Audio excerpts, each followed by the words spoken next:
Hello Retro Gamers and welcome to another video for RetroGamer.blogspot.com. I'm Brendan Murray. In this video we're going to be looking at Street Fighter 2 Turbo, made by Capcom, released in 1993. It was a relatively popular game. According to Wikipedia, which is of course a good source of information that's always true, it sold 4.1 million copies. This game has a relatively interesting history to it, going back into the times when Street Fighter 2 was big in arcades, of course when arcades themselves were quite big. Street Fighter 2 Champion Edition was out, and apparently there was a lot of grey market hacks that came out as well, where you could do all this weird stuff, like it was really sped up.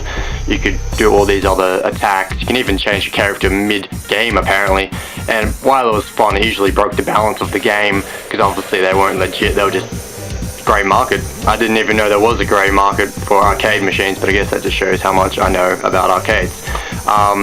So Capcom responded by releasing Street Fighter 2, I believe it was called Hyper Fighting, and this was an answer to make a legit version, because obviously they were losing money from the grey market hacks. And then this was the Super Nintendo port, which they renamed Turbo. It's pretty much exactly the same as Street Fighter 2 Champion Edition, except there's a new mode added called Turbo, and you just go faster. That's pretty much the only difference I can really see, but it adds another layer of fun to an already excellent game. Has a pretty nice kart design, nothing too special, but you know, it isn't bad either. We have E Honda there versing Sagat, and you know, he's kicking his ass, and I believe it's in one of the Japanese levels. Other than that, it's the general PAL Super Nintendo kart. If you don't know what they look like, yeah, they look exactly like the Super Famicom carts, but obviously they're PAL. Yeah, pretty much. That's what that looks like. Now let's have a look at some gameplay. Okay, let's start off by just talking to me playing terribly at this game. First off, we'll look at the stand-in mode, which was present in the Champion Edition. I always play as this character. It's one of the few where I have the special moves memorized. Nothing too special, but hopefully it'll make the gameplay look a little bit more interesting. Round one, fight.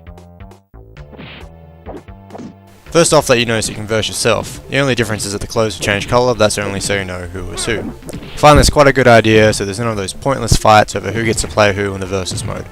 I'm the one in the blue-green outfit for the record.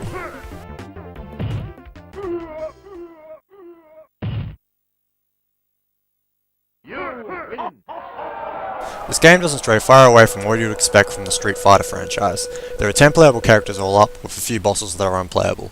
You have 11 arenas to fight in, which are all based all over the world. This one here, for example, is based in Russia. The fighting system is quite satisfying. All the basic moves work well, and the control scheme feels right with the Super Nintendo controller. It's comfortable in your hands, and you never give it a second thought once you start playing. Only one gripe I would have is that it can take a little while to get used to each character, but I guess it's all part of the fun. Nothing feels greater than feeling like you've truly mastered a character. It feels even better when you kick your friend's ass using that character because they haven't worked as hard as you have. All 10 characters have their own perks, so there's a lot of gameplay time to be had.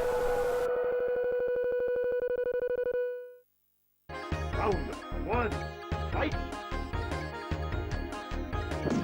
As you can see, the environments are immensely detailed. Just about every time I start up a level, I see something new.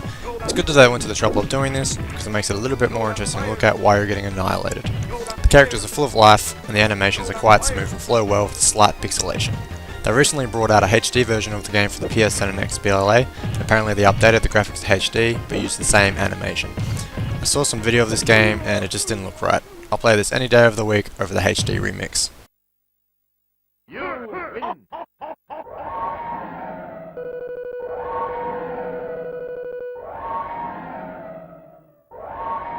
Round two, fight. The music is quite catchy and enjoyable. It reminds me of those generic action films from the late 80s and early 90s, which is by no means a bad thing. It flows well and usually gets me pumped to punch some pixels. There isn't much voice acting, but what there is clear and used well.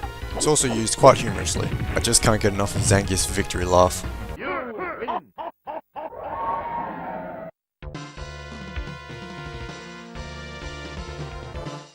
Okay, let's have a look at the turbo mode now, because this is where my losing streak started, and it never finished. Fight.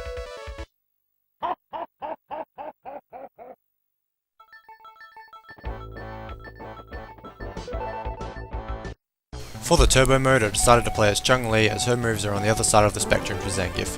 While he is slow but powerful, Chun-Li is a lot quicker but doesn't serve as much of a punch.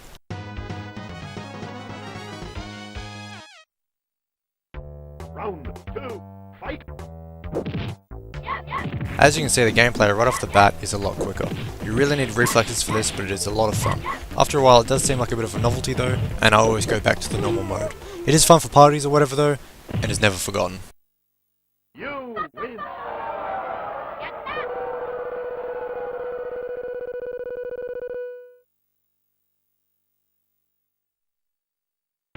Overall, I recommend this game to a friend.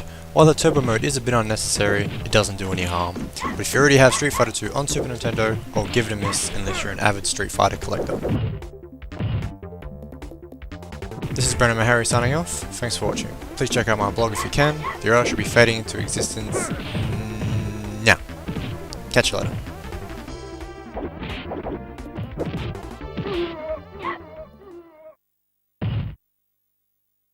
You win!